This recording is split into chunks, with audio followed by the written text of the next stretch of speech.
Hello everyone, আসসালামু আলাইকুম। সবাই কেমন আছেন? আজ ভাবলাম নিজের হাতে কিছু বানাই সবাইকে খাওয়ানোর জন্য, তাই বানিয়ে ফেললাম সেমাইয়ের লাড্ডু। সেমাইয়ের লাড্ডু বানানোর জন্য এখানে আমি 2 চামচ পরিমাণ ঘি দিয়ে দিলাম, এরপর দিলাম এলাচ, দারচিনি দিয়ে 1 প্যাকেট লাচ্ছা সেমাই দিয়ে দিলাম। এখানে ছিল 200 গ্রামের প্যাকেট। এটাকে এখন আমি ভেজে নিচ্ছি।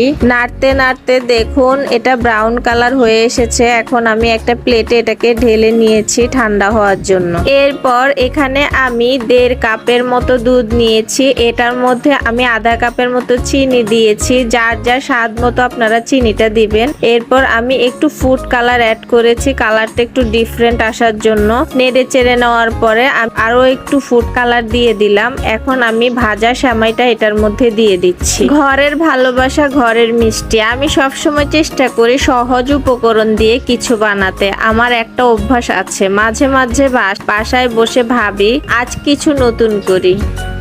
এরপর আমি আমার মন মতো একটু গুঁড়ো দুধ দিয়ে দিলাম। আপনারা চাইলে ড্রাই ফ্রুট এখানে ইউজ করতে পারেন, দিতে পারেন। নাড়তে নাড়তে একদম শুকিয়ে আসলে এরপর একটা প্লেটে আমি ঢেলে নিয়েছি।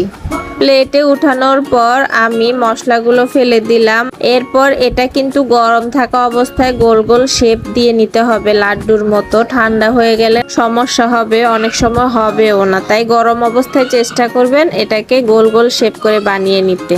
এখন আমি এখানে সবগুলো লাড্ডু বানিয়ে ফেলেছি দেখুন।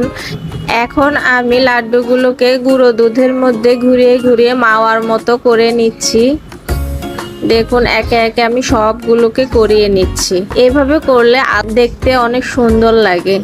আমি কোনো বড় রাঁধুনি না, তবে ভালোবাসা দিয়ে চেষ্টা করি সবসময় সবকিছু তৈরি করতে পরিবারের জন্য।